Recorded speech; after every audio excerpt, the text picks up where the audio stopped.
ہے کہ مدارس اسلامیہ دہشت گردی کے اڈے ہیں، وہ آئے اور اپنی تقریر پیش کریں۔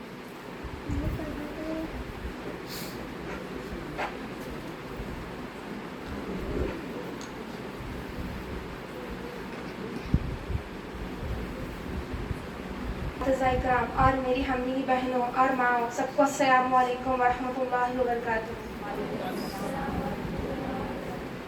آج کی اس انجمن تہذیب اللسان میں میری تقریر کا عنوان ہے کیا مدارس اسلامیہ دہشت گردی کے اڈے ہیں؟ ہمیں کو قاتل کہے گی دنیا، ہمیں کو قاتل کہے گی دنیا، ہمارا ہی قتل عام ہوگا، ہم ہی کنویں کھودتے پھریں گے، ہم ہی کنویں کھودتے پھریں گے، ہمیں پہ پانی حرام ہوگا۔ اللہ تعالیٰ نے ان مدارس کو قیامت تک جاری رکھنے کے لیے مدارس میں علوم نبوت کے سلسلے کو جاری فرمایا اور علوم نبوت کی حفاظت کا سامان پیدا فرمایا، اور مدارس علوم نبوت کے وہ حسین قلعے ہیں جہاں لوگوں کو انسانیت کا درس دیا جاتا ہے اور خدا فراموش لوگوں کو خدا کا دیوانہ بنایا جاتا ہے۔ انہی مدارس نے دنیا کو سچائی و صداقت کا پیغام دیا، انہی مدارس نے محبت اخلاق کا درس دیا، انہی مدارس نے ایثار و ہمدردی کے بول سکھائے، انہی مدارس نے پوری دنیا کو تہذیب و تمدن کا سبق سکھایا، انہی مدارس کی در و دیوار نے آزادی کی صداؤں کو بلند کیا، انہی مدارس نے امت مسلمہ میں احترام، انسانیت، اکرام اور آدمیت کی روح پھونکی۔ ارے یہی وہ مدارس ہے جن سے مدارس اسلامیہ کا تحفظ وابستہ ہے، جن سے ایمان کی بقا کا پیمانہ ملتا ہے، جن سے تعلیمیت قرآنیہ کا تحفظ ہے۔ بلکہ اگر میں یہ کہوں وجہ ہوگا مدارس ہی کے ذریعے انسانیت کو پوری شریعت مطہرہ کی تعلیمیت فراہم کی جاتی ہے، لیکن بڑے افسوس اور دکھ کی بات یہ ہے کہ لوگ اپنی لا علمی اور کم عقلی کی وجہ سے یہ کہتے ہیں ان مدارس نے دنیا کو کیا دیا۔ تو سنیے، ان مدارس نے ہم پر وہ احسانات کیے ہیں جو ناقابل فراموش ہے، یہ بات اہل بصیرت سے مخفی نہیں۔ ان مدارس نے دنیا کو امام اعظم ابو حنیفہ رحمۃ اللہ علیہ جیسا فقہ دیا، حجت الاسلام قاسم نانوتوی رحمۃ اللہ علیہ جیسا خلقہ دیا، صاحبین ابوالکلام آزاد رحمۃ اللہ علیہ جیسا دلیر دیا، حکیم الامت اشرف تھانوی علیہ رحمۃ اللہ علیہ جیسا مفکر دیا، اثر انور شاہ کشمیری رحمۃ اللہ علیہ جیسا محدث دیا۔ جی ہاں، انہی مدارس نے سینکڑوں کفن بردوش جیالوں کو پیدا کیا جنہوں نے شاملی کے میدان میں انگریزوں سے مقابلہ کر کے اس ملک کو ان غداروں سے آزاد کیا۔ نہ پوچھ ان خیرخواہ پوشوں کی ارادت ہو تو، نہ پوچھ ان خیرخواہ پوشوں کی ارادت ہو تو، دیکھ ان کو یہ بیضا لیے پھرتے ہیں اپنی آستینوں میں۔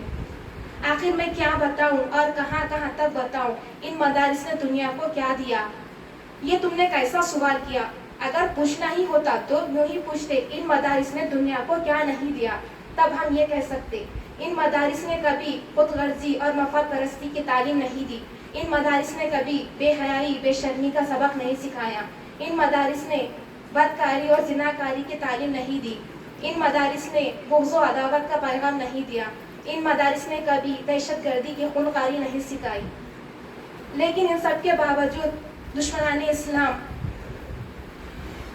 مدارس اسلامیہ کو دہشت گردی کہتے ہیں، مدارس اسلامیہ کی بنیادوں کو مزمحل کرنے کے لیے سب بستہ کھڑے ہیں، کیونکہ وہ اس بات سے بخوبی واقف ہے کہ مسلمانوں میں اگر اتحاد ہے تو صرف اور صرف ان مدارس ہی کی وجہ سے۔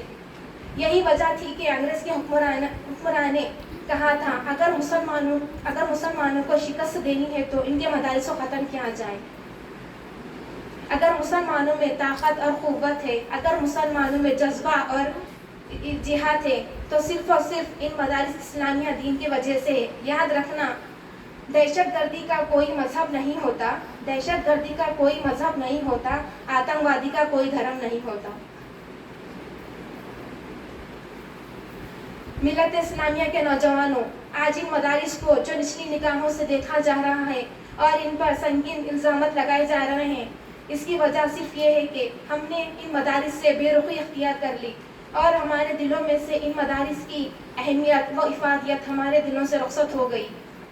لہذا ضرورت اس بات کی ہے کہ علماء اکرام اسلامیہ مدارس کی اہمیت اور افادت کو روشناس کرائیں اور طلباء اس کی اہمیت کو سمجھتے ہوئے ایک مثالی نمونہ پیش کرنے کی سعی کریں۔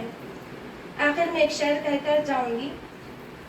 اللہ سے کرے دور تعلیم بھی فتنہ، اللہ سے کرے دور تعلیم بھی فتنہ، املاک بھی فتنہ، اولاد بھی فتنہ، جاگیر بھی فتنہ، نہ حق کے لیے اٹھے تو شمشیر بھی فتنہ، نہ حق کے لیے اٹھے تو شمشیر بھی فتنہ، شمشیر ہی کیا نعرے تکبیر بھی فتنہ۔ آخر میں اللہ تعالیٰ سے دعا ہے کہ اللہ تعالیٰ ہم سب کے دلوں میں مدارس اسلامیہ کی اہمیت و افادیت سے بے وست فرمائیں۔ آمین ثم آمین۔ وآخر دعوانا ان الحمد للہ رب العالمین۔ السلام علیکم ورحمۃ اللہ وبرکاتہ۔